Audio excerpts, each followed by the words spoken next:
Hey you guys, this is Darby. The audio in this podcast got a little messed up and I had to edit it together to make it sound okay.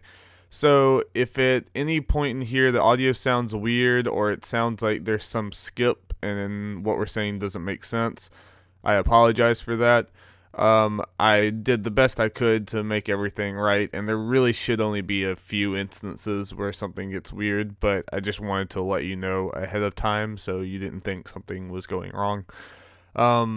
Yeah, so thanks and enjoy the show. Hello and welcome to the Nerds at Large Spoilercast for Star Wars The Last Jedi. I'm one of your hosts, Darby Hallman. And I'm the other host, Will Outlaw, for this one.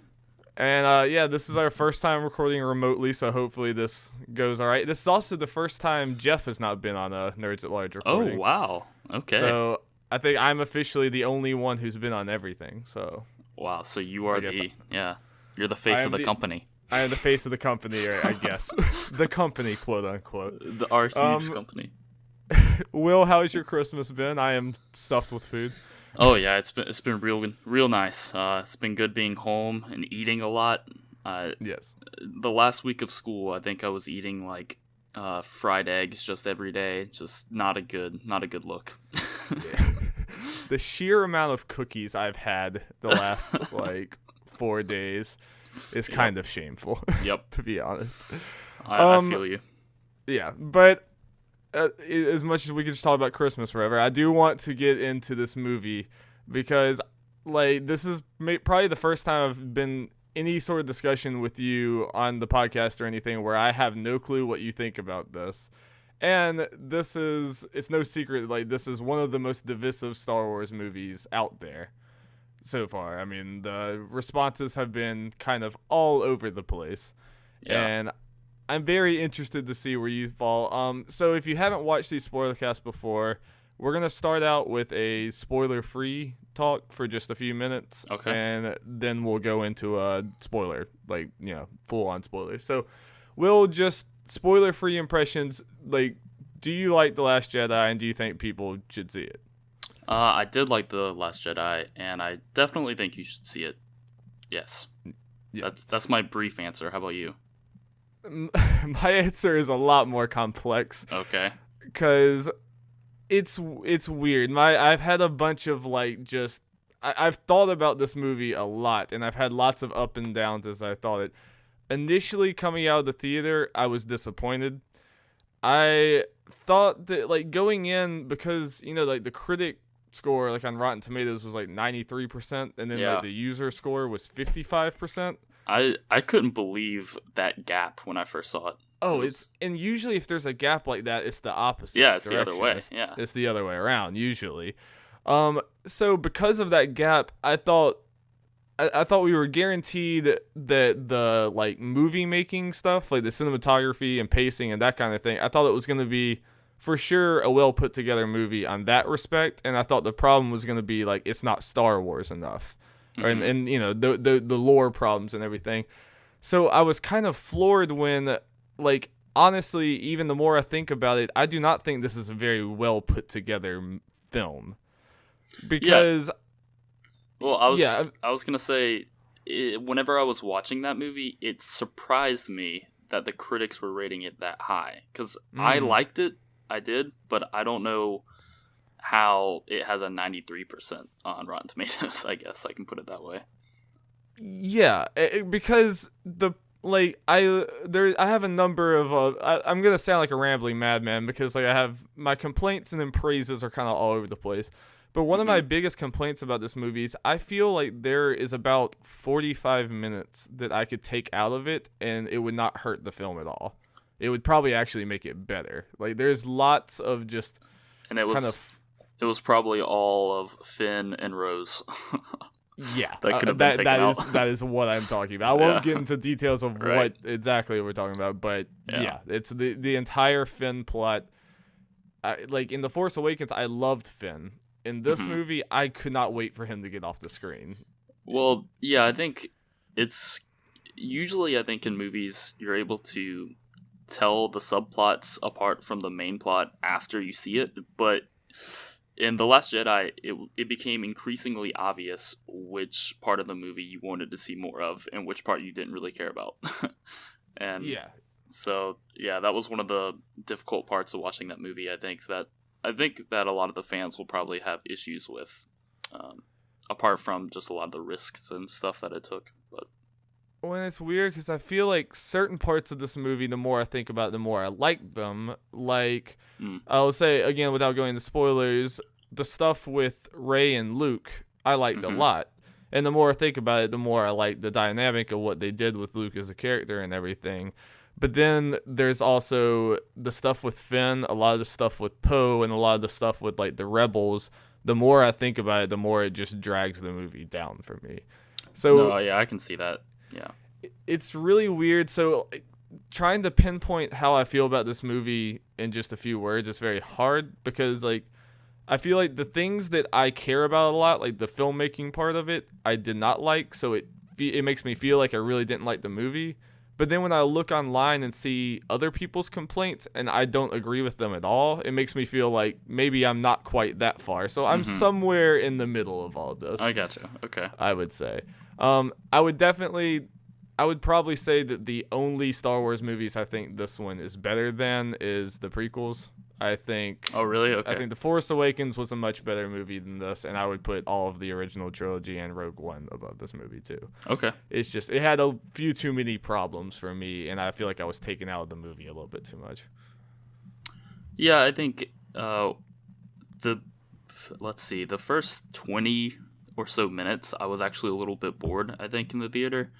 But as the main storyline progressed and I started seeing characters interact with each other more, I grew more fond of the movie in general.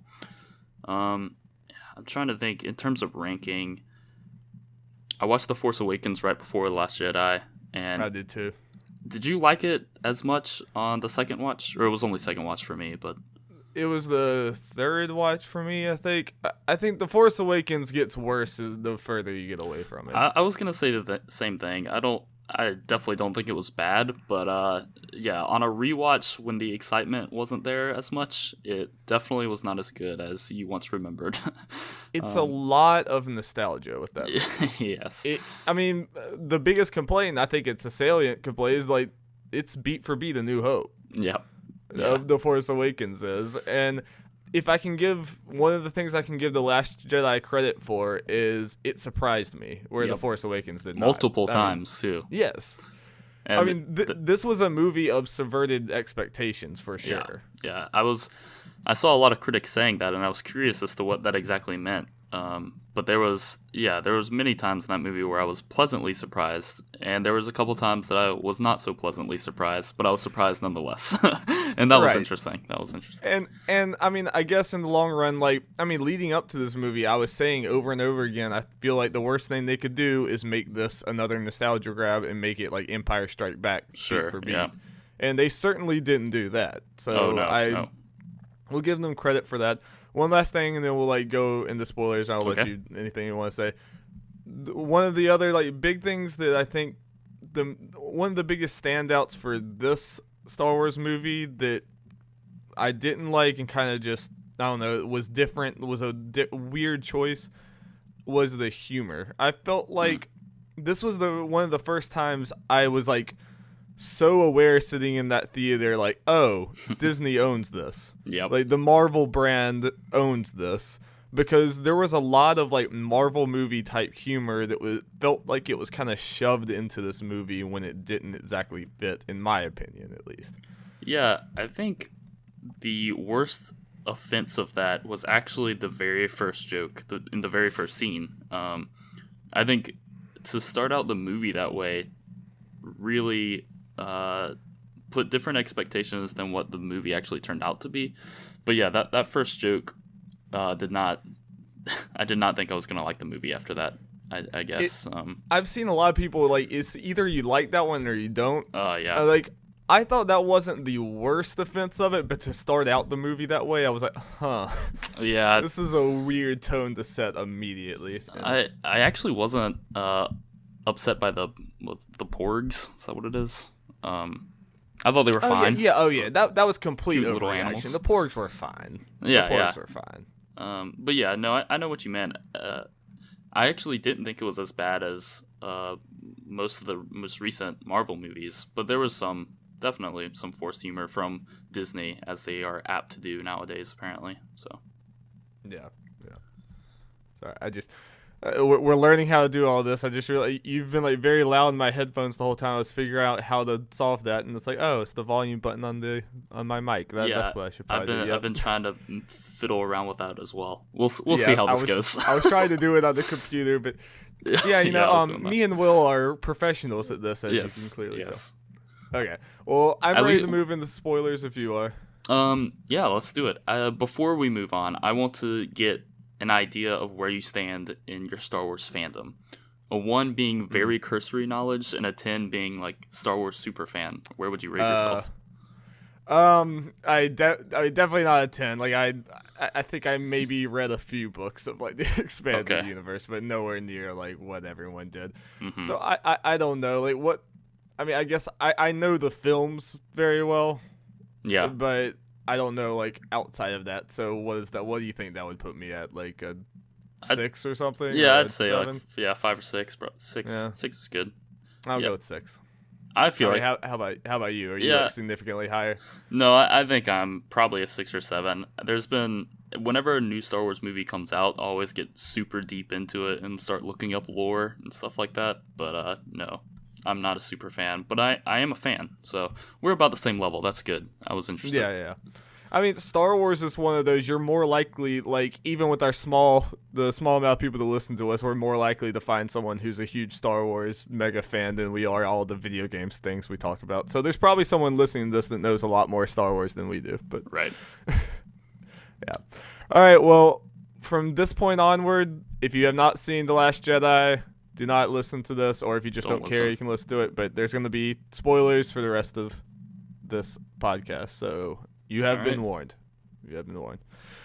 Okay, I don't really have any order of what to talk about, but I guess I just have like my reference sheet here. One of the things, I don't want to be completely negative this whole spoiler cast, so I'll talk about some cool things. I thought, other than the prank phone call weirdness at the beginning, I thought that whole like bomber scene was actually pretty cool. Yeah, I'm trying to remember that beginning part. When it's like, it's Poe, like he talks to Hux and like buys them time and stuff with that phone call, but then he starts like bombing out the gunners, Leia tells him to get out of there, but he's like, no, I'm going to keep doing this, which is kind of a theme for the whole movie of Poe just not listening to authority.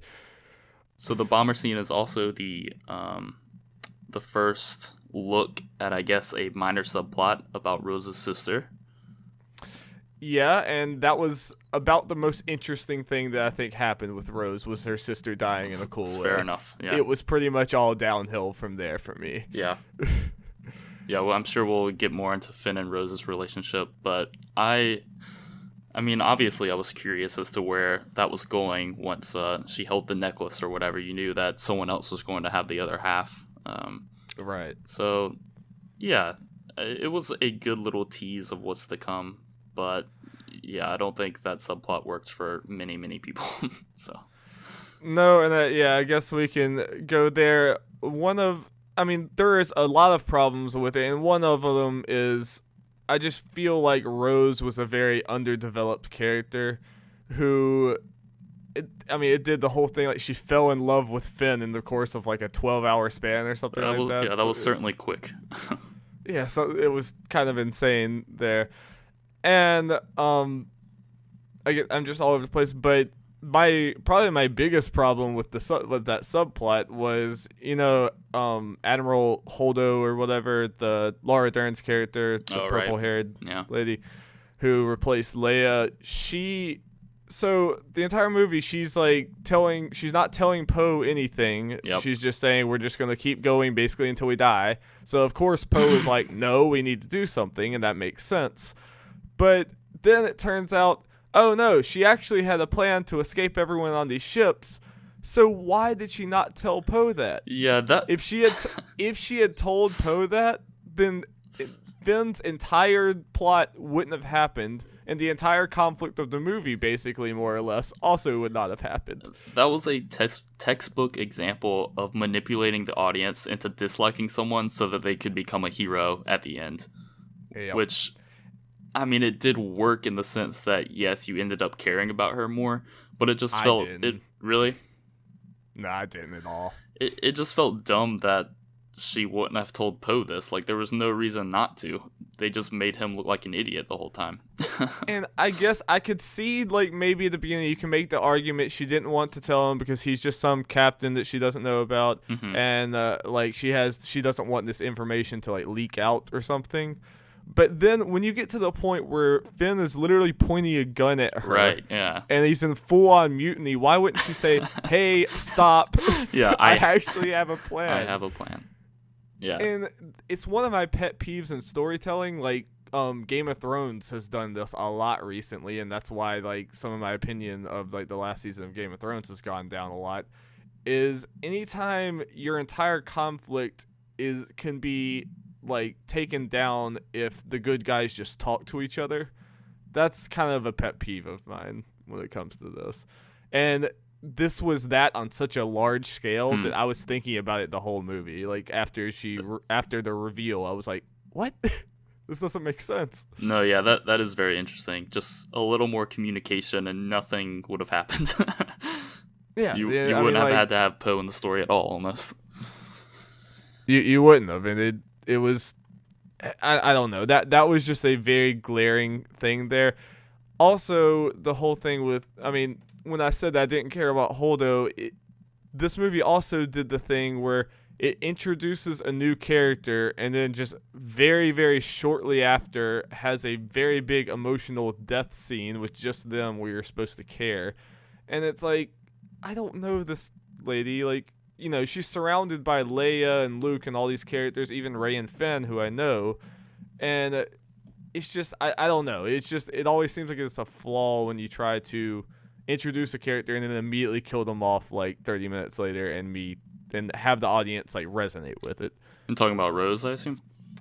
I'm talking about Holdo. Oh, I think Rose is still alive, I'm pretty sure. Right. But yeah, that's what I was going to say.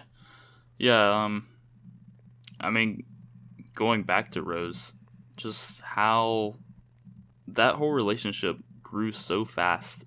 I think I actually enjoyed Rose at the beginning when she was just kind of, when she like shocked Finn and stuff. I thought that was funny, and they let her go on this mission. But the more time we spent on that storyline, the less I really cared about what was going on.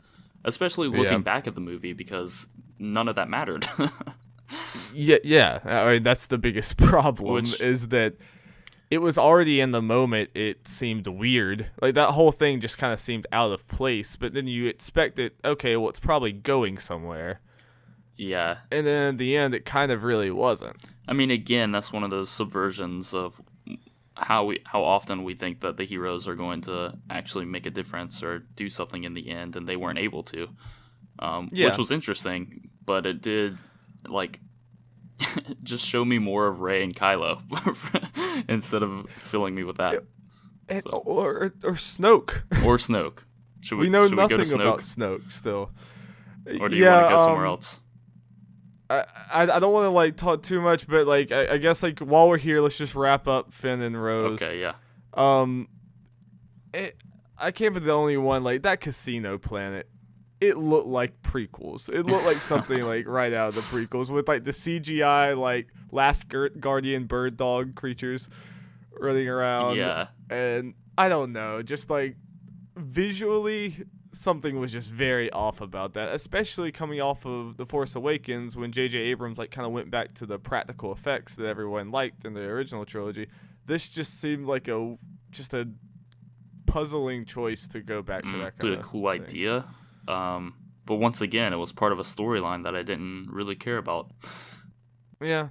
I mean, a lot of these things, even just the Finn plot failing, and you have to learn that you don't always succeed, the hero doesn't always win. All that stuff sounds good on paper. It just felt like it was handled clumsily, in my opinion. But I guess we can move on to, I mean, like, one of the biggest things we're like this far in and we haven't talked about is Luke coming back on the island. how do you feel about the way they handled Luke? Because I've seen a lot of people complain about, they're like, oh, Luke wouldn't do this. Oh, this is betraying Luke's character. Like, where do you fall on that kind of thing? Yeah. So our first real look at Luke, he gets handed his lightsaber and then almost throws it off a cliff. And I was like, what is going on? I don't see Luke doing that. Especially since it's his first lightsaber that, had been missing for on. You kind of were able to see more of why he changed into that characters changed when there's a, 35-year difference between two movies. And I think that's certainly difficult for some huge fans to realize. But I was okay with his characterization in the end, I think. There were still some weird choices that I'm not sure I would have liked to have seen. But I've said multiple times that I don't like rating movies on what I think should have happened. So. No, and this is kind of where I diverge from a lot of the people who are more critical about the movie. Is I like that they weren't afraid to mess with like the golden hero Luke. He's in the original trilogy. Luke's just kind of this goody two shoes hero that always, does the right thing and saves the day and stuff. I thought it was very interesting to see him after all this time and after going through traumatic experiences becoming like the jaded guy, like the jaded old man who's just done with all of this. Like he doesn't see a way for any of this to end, so he's like, you know what, I'm out. And that's not what I expected them to do with him, but I kind of appreciated it. And I don't think it's one of those things people just say like, oh, this would never happen. But I'm like, I don't know. Like, I think they set it up pretty well to show, he was raising these Jedi in this temple or whatever, and then he messes up and they all die. You could see how someone could not come out of that experience too well, mentally and emotionally. Yeah, no, that's definitely a reason for cynicism, I would think. So, yeah, I was too, and I liked Rey and his dynamic. I mean, at first I was a little it was a little weird to me. Just like you said, he throws the thing over his head. He goes and drinks the the milk. Yeah, that's the first few minutes of, or the first 15 or 20 minutes of them on that island was just really weird. Like nothing was really going on. They were just kind of walking around. It seemed like they were intentionally just, oh, what did they expect to happen in this section? Well, let's do anything else. That's true. Yeah. Yeah, if the movie is a subversion of everything you expect, then that's just another one. Yeah. So I think people would just be making jokes about, oh, that's where blue milk comes from now until the end of time. But overall, I ended up liking their dynamic between Rey and Luke, and how she had to kind of win his favor over, but then whenever she discovered what happened, she kind of just bailed early and everything. And it just made Luke this very imperfect hero, which I appreciated, and it added some more to Rey. But also in the middle of all this, there was kind of Rey and Kylo using Force Skype. Yeah, how'd you feel about that? I thought it was a really good way of having these two characters interact in instances that they wouldn't normally be able to. And they were able to have that relationship on camera without it being forced into her being captured or something like that. And I thought it was really good that way. I thought it was very clever storytelling, for sure. Yeah, I do too. And I think a lot of people have complained just about, where did this force power come from? But I feel like in every Star Wars movie, like in Return of the Jedi, they randomly introduce force lightning. I mean, it's just kind of a thing. That's just introduce these new force abilities. They almost always do this. I was way more upset by the idea of force hologram than force I don't know how to say the word. Telepathy, I guess. Telepathy. There we go. I like Force Skype personally, but yeah, Force Skype. Yeah, but overall, that didn't bother me as much. Obviously, there was the would you put on a shirt, Kylo? Like that moment was. Well, Adam Driver just has a weird body. He's so wide. He's like a block. Yeah. He's just like, I mean, like, he's muscular and like fit, but he's a square. Like, it's just it goes out. Yeah, that was very funny. Yeah, very weird. That was another one that was like, it's funny, but it also like it pulled me out of it. I was like, oh, jeez. Yeah, that's what I could say about a lot of the a lot of the like tries at humor just kind of like brought me out of the whole movie. But sorry, I'm looking at the sheet, seeing where we're going. I want to, since we're talking about that kind of humor, how did you feel about Yoda? I mean, like, in a way, like, I kind of liked the practical puppet Yoda. I mean, it was like a cool callback. It didn't exactly fit with how everything else looked in the movie. It seemed like yes. Because of the way the movie was shot and the way the movie looked, it just stood out. Yeah, it made it look really dated instead of making it look cool. But, I mean, I get it. You know, I get it. That's a nostalgia thing, I'm sure. Yeah. So. The weirder part of it to me was like, okay, so when you're a Force ghost, apparently you can still touch people. You can also like call lightning to come and strike down a mountain. So like, what does death really mean at that point? And there's also so like, as someone who grew up with the prequels, it's still super weird to see Yoda as like, I don't know, some weird swamp person who who has all these like weird laughs and stuff. He just doesn't seem like the wise Yoda, I guess, that you see in the prequels. Well, yeah, you kind of forget, like, I mean, because, like, yeah, we all saw the prequels, especially, like, me and you were both kids in the prequels, so, like, you know, we were really into that and stuff. You kind of forget in the original trilogy, like, Yoda was just this weird old dude that just liked to mess with Luke. Yeah, he's like, he's like a cackling old hermit in the old. He's really weird. Movies. He's really just a weird dude. Yeah, and that's how he's in Episode 8. So if you like that, there he is. Which it was a cool surprise that he was in the movie at all, though. Yeah, I was not expecting it. So I was certainly hoping for a ghost Ewan McGregor, though. I'm gonna be honest. I was really thought we were gonna see an old Obi-Wan as well.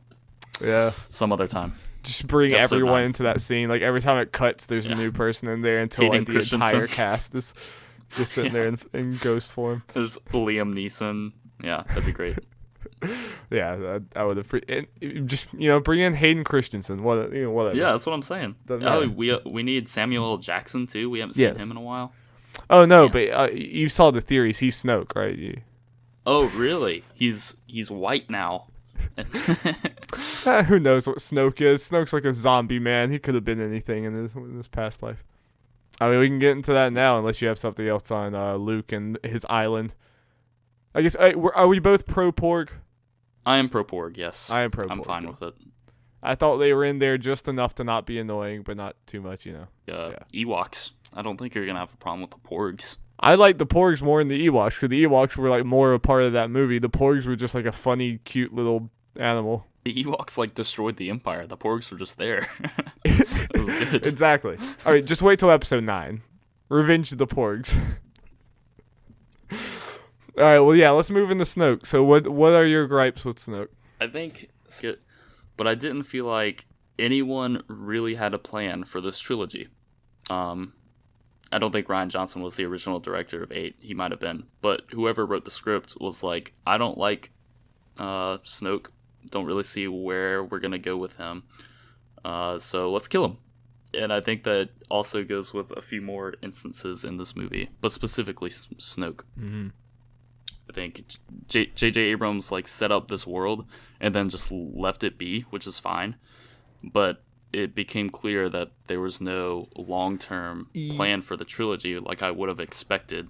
There's no visionary. Like George Lucas had this six movie planned out, or 6-movie arc planned out, and I don't think there's a 3-movie arc planned out at the moment. I think they're working movie by movie, which is fine for most things, but I think for Star Wars you kind of expect there to be this long drawn out arc, which I think they're still figuring out. Yeah, I agree with that, especially when you set it as a trilogy and it's following these characters like Star Wars has done in the past. It's The Force Awakens, I think it's definitely obvious that The Force Awakens and The Last Jedi were made by two different directors. Yep. But it's telling the same story, like you said, which is weird. Because, like, I'm of two minds. I kind of like, in a way, killing Snoke here because, you absolutely wouldn't have seen that. Star Wars traditionally would tell you that he is the big bad guy that they're going to take out in the end of the trilogy. So I thought it was a pretty cool surprise to like, oh, nope, he's gone here. But after you get out of the moment of that, you start to think about it and you're like, oh, wait, what did Snoke really do? Snoke was just kind of introduced into this series in a very like mysterious way, and like, oh, he's like maybe even more powerful than the Emperor, and he's done all this, and like, oh gosh, is he Darth Plagueis? Is he this? Is he that? Is that? All these things. And I'm not saying he had to be one of those things. I'm not saying that these theories had to be right, but for him to just completely die out with nothing. I mean, nothing like paid off, and nothing like, pointing towards any of the answers is a little weird to me. Yeah, I think the main issue is that he was just a completely wasted character that probably won't really be brought up again in the lore. Like, I mean, I'm sure other comics or books might delve into his backstory, but in a movie, I don't think they're ever really going to talk about him again. It's just like, why was he there? Probably not, and even if they do, it's just not going to feel... It's not going to mean anything. He's dead. Yeah, he's dead. And oh man, what was I going to say? I think... I don't know. I'll think about it. Go ahead, Darby. I'm sure you have something to say. Yeah. I mean, like, so it's weird. Like I said, I've on two minds of that. Like, I kind of like where it leaves us, where it's like, okay, now like we have to see like what does Kylo do with no one telling him what to do, with no one else above him in charge, and I think that's an interesting dynamic there. But Snoke was cool. I mean, like, can we talk about that throne room?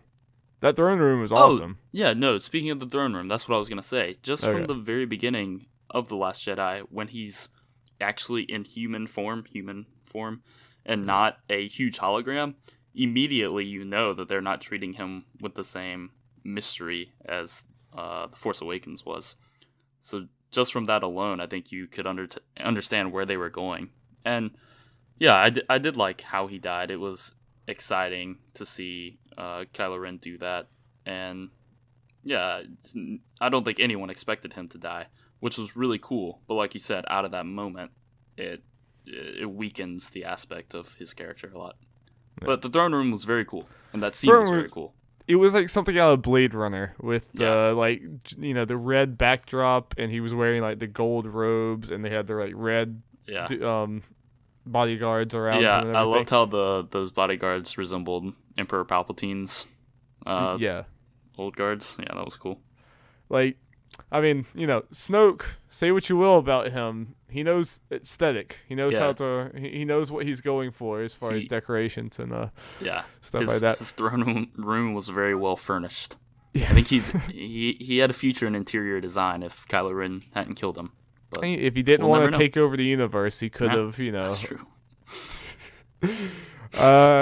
Yeah, but as much as like the Snoke thing kind of threw me for a loop, I did like. I mean, the ensuing battle was pretty awesome. Oh, so cool. With Kylo and Rey, and it's weird because there had been so many ups and downs in this movie, and so many times I loved it and so many times I hated it. So when we got to this, I'm like, this battle is awesome, but I don't know how I feel about this movie. And I just kind of like, I don't know, I was so confused about it. But just in the moment, them taking out those like random henchmen or bodyguards that have like that whip. Yeah. Was awesome. They all their weapons fight. Were like really cool. Yeah, I think it's been such a long time since you've seen two lightsabers not fighting each other but working together. It was a very cool moment to see them cooperating like that. Called back to the prequels in one of the best ways possible, if there's any good ways. I think that's a pretty good way. I mean, like having just awesome battles is That was definitely a strength of the prequels. Was their sweet cooperation lightsaber battles. And the choreography in the prequels were good. I mean, say what you will about anything else, the choreography was pretty awesome. Mm-hmm. People are wondering, do you think that, like, I guess 2 questions. Number 1, do you think those people surrounding him were the Knights of Ren? Because I mean, they had all these like unique weapons, and they seemed surprisingly like really good at fighting for just random Star Wars bodyguards. Man, I hadn't thought about that. That would be. But also, if really they're cool. not, like, are we ever gonna see them?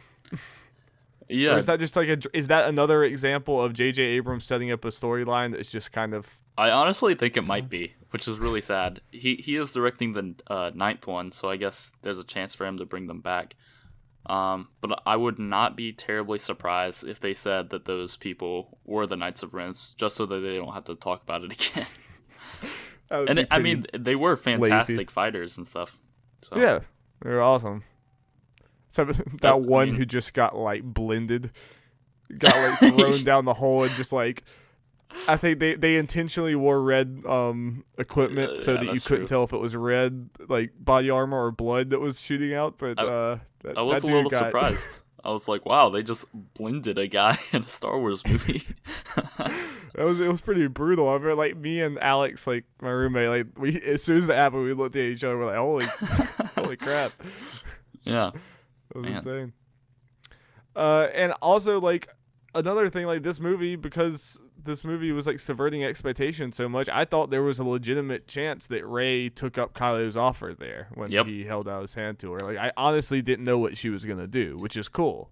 I thought either one of those things, Kylo going to the light side or Rey going to the dark side, would have been awesome. And I was actually ended up being disappointed that neither of those things happened, just because I think I'd been learning that entire movie that unexpected things were going to happen, and I thought that was a very unexpected thing, but then they went the conventional route, which is fine, but I thought that would have made really interesting storytelling opportunities. I mean, they really hinted at it, even in the elevator. It almost seemed like a meta conversation. It's like, am I going to turn or are you going to turn? Yeah.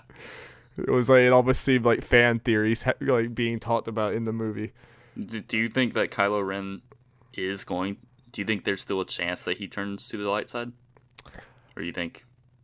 I think there's a chance, but I think the chance is a lot slimmer now than it was at the end of Force Awakens. I think he's getting dangerously close to he's just too deranged and he's done too much to be forgiven, like, area. And if Snoke was still around, I could see him leaving, but now that it's like his show, I don't know. It could be a Darth Vader thing where he, he's dying and then he turns... Good. That's almost what I'm expecting, is that he's going to make do something a little different than that. Yeah, I think he might just make a heroic sacrifice like in the last movie, but that will be a little harder to do now that he's the main guy and he doesn't have that Emperor Palpatine to throw down an endless tunnel. So we'll see. This is true. He already did his endless tunnel this episode, so yeah. I mean, that does throw a wrench in the whole thing, which is cool. He's definitely an interesting character, and I really liked Kylo Ren in this movie. So excited to see where his storyline goes. Yeah, I mean, Adam Driver, like Kylo Ren and Rey, and both their actors. As much as negative things I have to say about this movie, I like their performances a lot, and I still like Kylo Ren as a character. I still think he's an interesting bad guy. Yeah, and I think it's interesting to see him with the reins now. It's almost like, I mean, it's one of the things you kind of think about in the original trilogy is like, what if Darth Vader had just killed the Emperor and taken everything for himself or something? Right. I mean, that's kind of what we're dealing with here, just in a different way, and it's interesting. Yeah, I mean, I think Rey and Kylo Ren's scenes together just stole the entire movie. There's every time we went to a different scene, I just wish we would get back to them in some way. Yeah, I agree. I guess one of the other things we need to talk about. Oh, wait. We missed something. All right, I'm going to get negative here again for a second. Okay. Oh, that Leia scene. And you don't like her spacewalking and coming back to life? Her Superman, fly back to the thing. It was a very odd moment. I'll give you that. I mean, I mean, just from simply visually, it just looked dumb. It just like I was trying my best to hold in laughter when she came back, and I also think it was just such a like dumb cop out thing. Like she gets launched into space, her body's freezing or whatever, and then the Force brings her back, and I'm like, I do agree that it was a very odd scene. I thought it did show how powerful she was in the Force, but it also made no sense. So I think there's a lot of good and bad things about that scene. I mean, I'm not against that. They've kind of been hinting at Leia having like, Force being Force sensitive and stuff like a long time. So like I'm fine with that, but it was just the way they did it here, and it just felt so much like a plot crutch. Where I feel like what holds Star Wars together is, yes, it's a movie about space wizards with laser swords, levitating things with their hands. But even though they have the Force like this, I feel like they use it in more subtle ways usually, or they don't like rely on it so much to like write themselves out of a corner. This I felt like was the opposite. I felt like this was, they wanted this moment, but they didn't want to actually kill Leia. So they tried to have their cake and eat it too, and I do not think it landed well for me. It kind of just seemed like, you explain it away with magic and you move on, and I did not like it very much. Yeah, that's a solid point. I read a really pretty good article about how, I'm sure it wasn't planned, but it was interesting how they set up her death and then kind of faked you out of it. Because almost everyone I talked to expected her to die since Carrie Fisher, is already gone. So it was interesting because I thought she was going to die in that moment, and it was interesting how she came back and even is going, presumably is going to be around in Episode 9. It'd be very interesting if she didn't die in Episode 9. They're somehow able to keep her from that. But the scene itself was strange. I somewhat expect there to be a time skip in between this one and 9, and I could see them being like, Leia is back home, or Leia somewhere else doing this or whatever. She's, I could see her just not being in it, and they just keep her alive that way. Yeah. Or they just come into 9 saying that she died off screen or something. I could see one of those happening. It would be very cool if she was the only one to survive in this trilogy. It would be cool. I mean, I think they're trying to do a lot to honor Carrie Fisher, which is cool. So I could see them doing that too. But I don't know. It's just that they made the Force something that it's generally not. But I think that happened a lot in this movie. So yeah, sure. And I mean, it was just Leia was just one of what I thought was several times where they tried to have the suspense of oh, we're gonna kill this character. Oh no, we're not. And I feel like they did that one too many times to where by the end of it, anytime a character was in danger, I'm like, no, they're not. You're not gonna kill them. Like when Finn was charging towards the thing, I was like, well, no, Rose is gonna come in and do that. I honestly was hoping he was gonna die because I don't think there's anything more for that character. I agree, and I was hoping he was gonna die because I was like, finally have some stakes in this movie. Finally pull the trigger on something, because I felt like so many times they were just setting up some amazing jaw-dropping moment and then they immediately took it away every single time. I mean, the only person that actually had a meaningful death was Laura Dern's character, and no one liked her. So, no one knew her. She had been we had met her 45 minutes before or something like that. Yeah. I mean, even Luke is the moment was kind of cool there at the end, but it was also oh, Luke's there, he's gonna die. Oh wait, no, he wasn't there, he's gonna live. Oh wait, no, he actually died. Yeah, let's just go into that real quick. Okay. Why did he die? I want to say I hope this recording goes well, because I've been having to hold my recording volume up because it keeps going down. I don't know what that is. It's okay. So we'll figure it out. Anyway, Luke. Why did he die? What wasn't the purpose of doing the Force Ghosts is so that he wouldn't die? Why didn't he just go and confront Kylo Ren? maybe they were, we said this was a movie about subverting expectations. They were trying to subvert expectations within subverted expectations. Yeah. It was just, that was extremely frustrating to me. It's weird enough that they introduce him. For all intents and purposes, they reintroduced him in this movie and then killed him at the end of this movie. And he didn't leave the island the entire time. Yeah. That just doesn't seem right. That doesn't seem justice for his character, I don't think. Even though, I mean, I did end up liking him in the movie, and his last, moment of sacrifice was cool. But I thought there was a lot left to do with him. He didn't even meet anyone else again, except for Rey. He sort of met Leia again. But... yeah, whatever that was. Like, I guess those dice are somehow physical, but then they're not. But then he dies, and then they go away later. It's yeah. There were so many moments in this movie that just don't add up when you think about them for like longer. Which I don't know. I also saw someone point out, like, I guess Kylo Ren was blinded by his rage or something, but for whatever reason, Luke had that blue lightsaber that had just blown up not too long ago in the movie.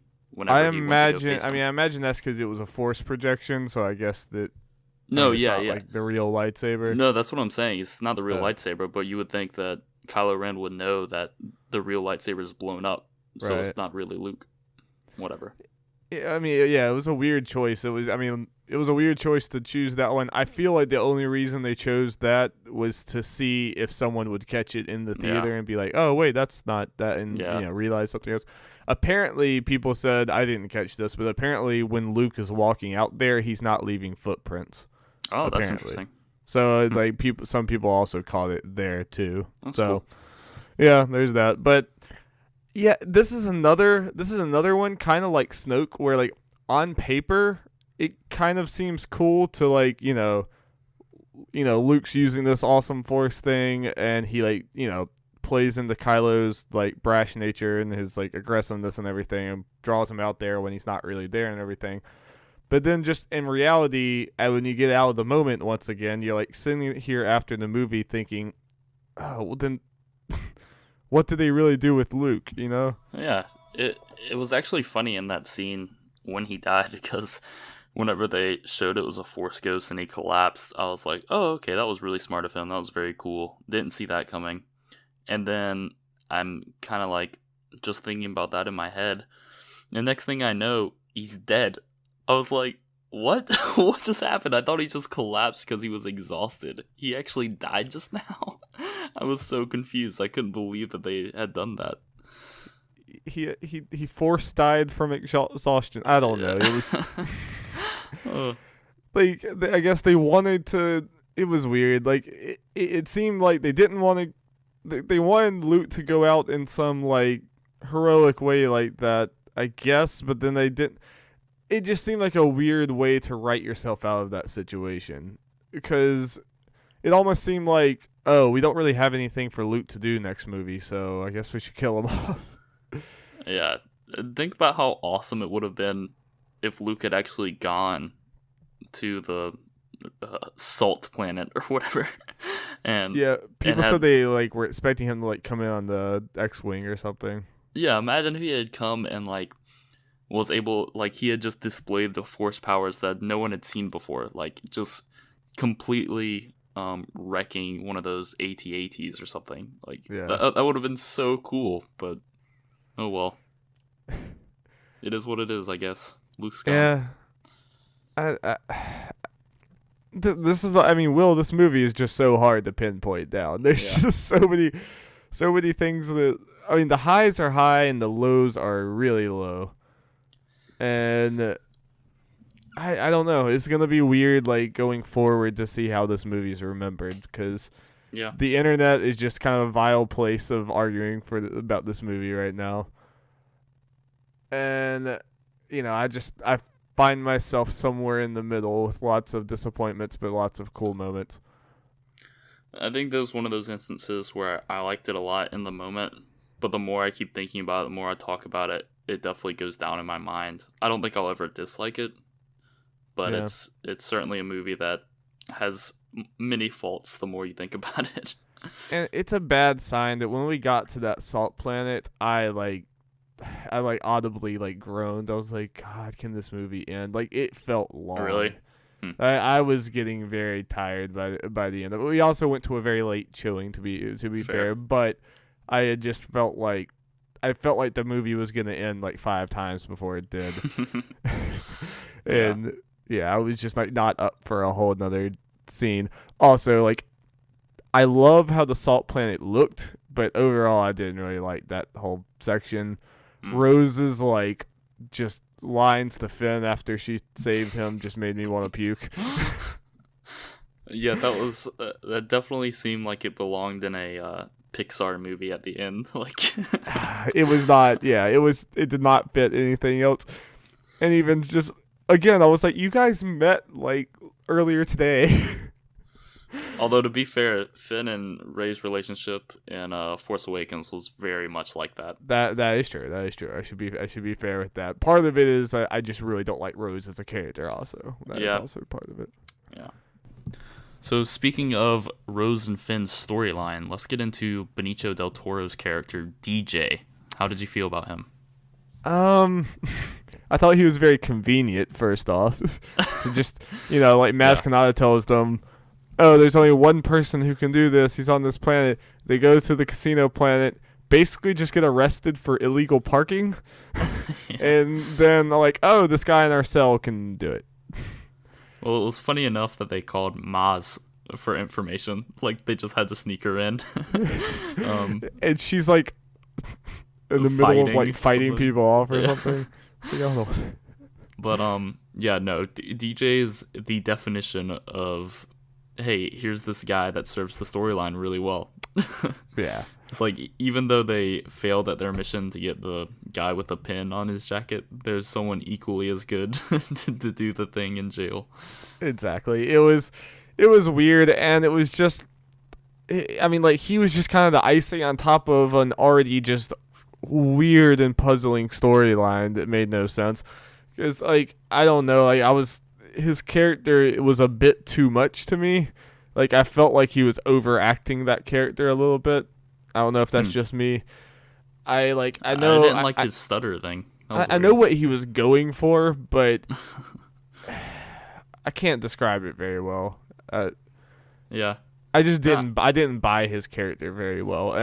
He just kind of seemed like a very weird, not as cool Han Solo when it comes to this, smuggler. This not good guy, not bad guy, just kind of there. On paper, again, I like his character, but not really in practice. Yeah, I did like how he was the definition of neutral and just going with whatever side would help him the most. I thought that was interesting. Yeah. There's very gray that you don't really see a whole lot of in Star Wars. And one moment that I really did kind of like was, when he talked about the people had been selling weapons and stuff to the Empire and the Rebels and stuff. I thought that was, again, you were talking about morally gray. That was a more realistic side that we don't see of Star Wars very often. Yeah, no, that was a better way of doing the political stuff from the prequels. Just kind of hinting at, hey, there is some real life issues in this world as well. It's not just all space ninjas. Yeah, and I'm glad that The Force Awakens seemed like a movie that definitely wouldn't have tried to tackle that kind of thing. Yeah. Whereas this movie definitely we're going there. We're gonna look at this is a galaxy scale war going on. There's gonna be some messed up stuff, and there's gonna be people profiting off of it and everything. And I like that angle of this quite a lot. Yeah, and it's stuff like that, and some of the risks that Rian Johnson was taking that does make me excited for his own Star Wars trilogy that it doesn't have anything to do with what we already know, because I think he can make some very interesting things. It's just that he messed up, or we think maybe that he messed up some of our beloved characters or whatever. Yeah, I'm a little more excited about the prospect of him having almost a clean slate. He's in the Star Wars universe, but a clean slate as far as characters and just what he's paying off and stuff. I feel like that might work better than this, because I feel like a lot of the Last Jedi's, a lot of my complaints about the Last Jedi were the fact that it did not really seem like a logical next step from The Force Awakens. Yeah. Which I mean, part of that is Rian Johnson's fault, because he knew that what movie he was following up, and he should have made those sync better. But in a whole like a trilogy that's just his thing could work. But at the same time, it's just like, I don't know, the fact that a lot of the problems I have with this movie were like fundamental like plot problems and dialogue problems. I don't know, it kind of worries me a little bit. Yeah. But also, I mean, Benicio del Toro, it was also like, I don't know, this slimy, like, weird space dude, like weird like smuggler dude or whatever. Yeah. Of course he's gonna betray them. Yeah. I don't know who didn't see that coming.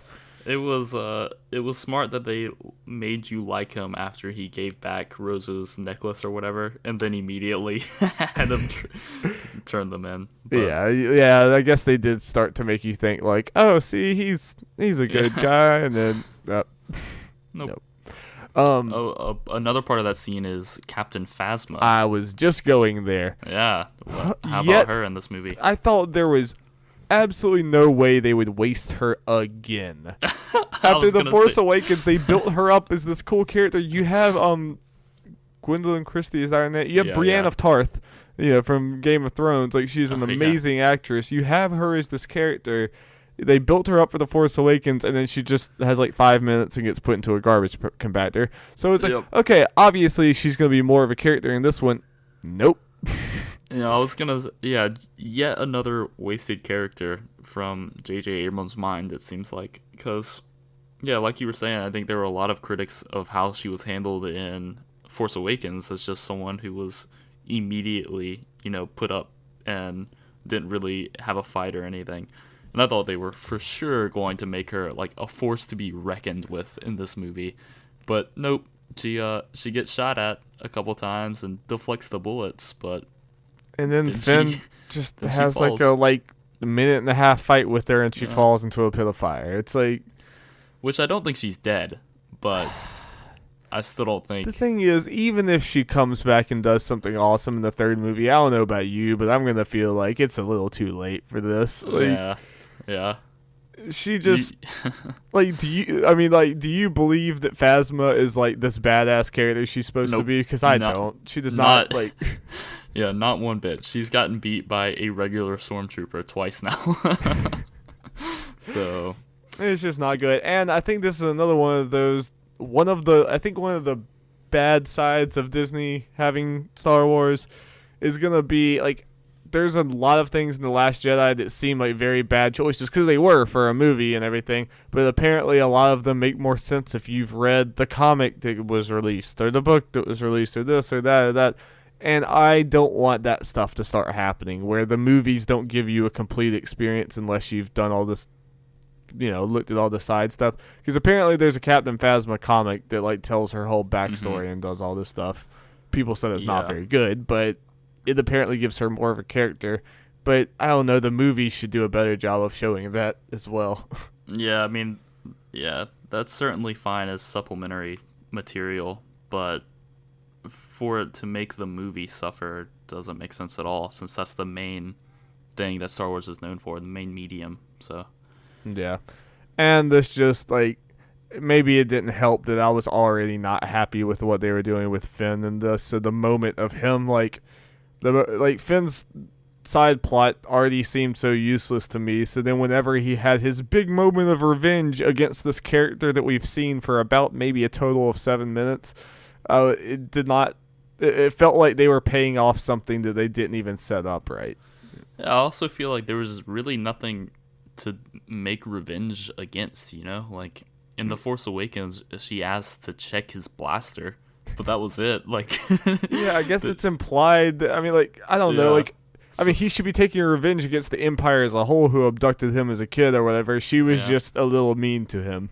Yeah. It was, it didn't seem like, it makes no sense that she is like the one that he's focusing all of his anger on. It's like, And also BB-8 just like busts in there like controlling all the walkers. I'm like, at that point I just started laughing. I'm like, what is this movie? Yeah, I was for sure that it was gonna be DJ like having a heroic moment, but nope, just the robot. Apparently BB-8 could like take on like 10 stormtroopers, 4 walkers, and he can handle the whole thing. They should just always have BB-8 in like an ATST and have them wreck house. Oh gosh, yeah. Man. BB-8 should be on the front lines. Yeah. So also, if Captain Phasma is able to have such great armor that reflects laser beams, apparently, why are the stormtroopers dying left and right in their regular armor? I saw someone say, like, why don't you put everyone in the chrome armor that Phasma's wearing? Like, this makes no sense. Maybe it's a very rare material. I guess so. Chalk it up as that. Yeah. I think we've talked about most of the things I wanted to talk about, just in a weird order. One thing we have not talked about that I do, like, we kind of talked about in a roundabout way, but I think, like, probably the coolest moment in the entire movie was that hyperspace jump through the ship. And then the entire theater just goes silent. I thought that was a really, really cool moment. It was kind of like I said, it was kind of like taken out of the knees by the fact that I did not care at all about Laura Dern's character. But at the same time, it was a very cool moment. And it was kind of one of those things you're like, oh, why didn't we think about doing, like, I wonder why they never thought about doing this in another Star Wars movie. Yeah, that was pretty awesome. Just straight kamikaze onto the ship. Just straight through the thing. Did Hux die? Was he in that ship? No, it was someone else's ship. No, because remember he was there at the end at the salt planet. We didn't even. I know this is a little off topic, but do you like Hux as a character? Forget about him. I do a little bit. I was a little surprised, but like after the movie, like obviously there's been like very divisive reactions, some really positive, some really not. I was surprised by how many people I saw that were like, "Oh, I loved Hux after this movie." Like he was such a I saw a lot of like really positive. I was like, he was okay, but I didn't think he got like. I liked him more in this one than the last one because I think he just had more time and stuff. But I still can't completely put my finger on what they're trying to do with him exactly. Okay, well, just wrapping this up. What are your like closing thoughts on The Last Jedi as far as it is a film, it is a Star Wars film, and just going forward, like, you know, what's your final thoughts? Star Wars Episode 8, The Last Jedi, is a good movie that takes some big risks, and that some do work out nicely. Some people are going to be angry about. There are a couple storylines that you wish weren't there. You wish we could have gotten more of other storylines. But all in all, I think it would be interesting to me if someone came out of this movie just genuinely disliking it. I think there are positive aspects, and I think there's a lot of good in this movie. And I think it's an interesting step in the Star Wars film directions that you wouldn't think would have happened, which I think is a good thing if Star Wars is going to continue. So all in all, I did like it, but there are a few problems, big problems. So yeah, I think I feel similarly, and for the most part, like there's certain people on the positive and negative side where I don't agree with what they're saying, but I think most of us, for the most part, had a lot of the same problems. It's just we weighed them differently. And I agree that I don't know how you go out of this movie just saying that it is an objectively horrible movie that ruins Star Wars, because it's not. There are lots of very cool moments. There's some of the coolest moments in the series in here.